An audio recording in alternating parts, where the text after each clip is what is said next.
Ini para hadirin. Jadi oleh demikian kepada orang yang mengatakan agama lain, politik lain, ini ajaran sesat. Ajaran ayah peng, ajaran tak apa kita panggil semua ni.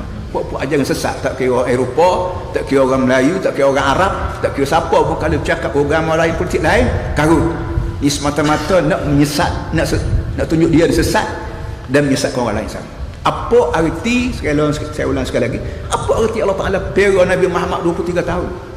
Duduk dalam keadaan susah, siang, malam, pagi, petang, dalam keadaan musuh lama-lama. Ada musuh terang-terang, yang kita panggil kafir. Ada musuh, apa orang panggil Musa berbulu ayam, yang kita panggil munafik. Sejak dulu sampai hari ini, sampai kiamat pun, sistem ni berlaku. Ada yang setia dengan Islam, ada yang pura-pura pura-pura setia, yang kita panggil munafik. Ada yang terang-terang melawan, yang kita panggil kafir. Tak kira Melayu ke kita ni, Arab ke kita, tak kira lah. Asalkan kita pura-pura, munafiklah kita. Kalau kita ni setia, mukminlah kita. Kalau kita terang-terang melawan, kafirlah kita. Walaupun tak ada siapa dia bertua sekalipun.